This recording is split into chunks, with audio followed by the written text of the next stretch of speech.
Your English podcast. Okay, welcome everyone.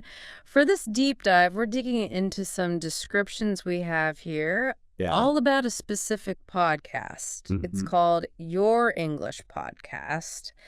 And our goal is pretty straightforward. Just see what these texts tell us about it. Exactly. Like, what's the show about? Who hosts it? What's the feel of it? All based purely on these provided sources. Just the text. So first thing, the name seems clear enough. Your English Podcast. Yep. Confirmed across the board.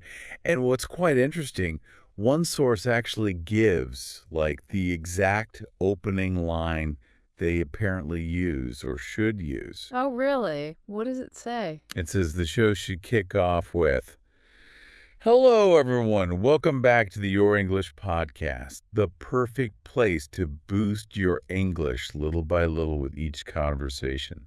Huh. Very specific. And the hosts, did the sources mention them? They do, yeah. The descriptions name a man, Alex, and a woman, Nina, as the hosts. Quite detailed, isn't it? Just from a description. It is. Okay, so we've got the name, the opening, the hosts, Alex and Nina. What about the actual subject matter? What do they talk about? Well, if you piece together what the different sources say, it's definitely about learning English, improving your English skills. Right. Standard language learning stuff. Yes and no, it seems. I Well, it seems less about just vocabulary lists and more about building habits, daily habits for English, and also understanding why you need that consistency. Okay, so the why behind it. And I think I saw something about learning how to learn, not just English, but learning in general. Exactly. That's a big theme that comes through. Methods for learning, well, pretty much anything, but applied to English. Like what sort of methods? They mentioned a few specific concepts. The Pareto principle pops up. Ah, the 80-20 idea. Yeah, that one. Applying it so you focus on the, 20% of effort that gives you 80% of the results in learning. High impact stuff first. Makes sense. What else? The spacing effect. The idea that learning is better if you spread it out over time. Right, instead of cramming it all in at once. The sources suggest even short bursts, maybe 15, 20 minutes, but done consistently with breaks, are way more effective. Okay, so break it down, spread it out. Any other practical tips mention? Deliberate practice is another one. Okay. Which is, well, it's not just repeating something over and over. It's about actively trying to improve specific things you're bad at, targeting weaknesses. How do they suggest doing that practically? The texts mention things like trying to teach someone else what you learned, or speaking concepts out loud, or even just writing things down. Active engagement, basically. So it sounds like the sources paint a picture of a very sort of proactive learning style. Definitely. And it's not just techniques. They also talk about mindset. Ah, okay. Yeah, like the importance of actually, enjoying the process, trying not to multitask so you can focus better. That's a big one. Isn't it?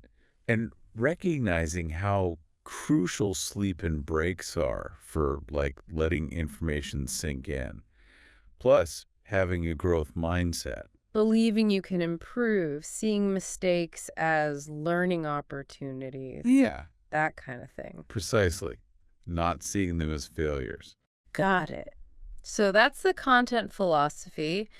Did the sources give any clues about the podcast's format or style? A few, yeah. They note the language should be kept pretty simple, accessible. Okay, good for learners. Right.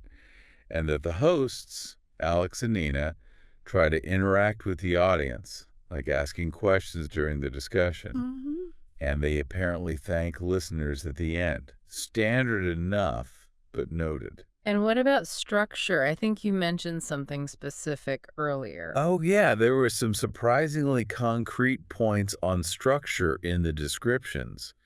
One source explicitly states the audio podcast should be longer than 60 minutes. Over an hour. Okay. Yeah. And it also says that Alex and Nina actually review the podcast's structure points within the show itself. So they talk about how the show is structured during the show. Seems like it, based on that description. It's quite meta, isn't it? A little bit. Okay, let's try and summarize what we've pulled out then, just from these texts. Right. We've got your English podcast, hosted by Alex and Nina. It has a specific intro line about boosting English little by little. Mm-hmm.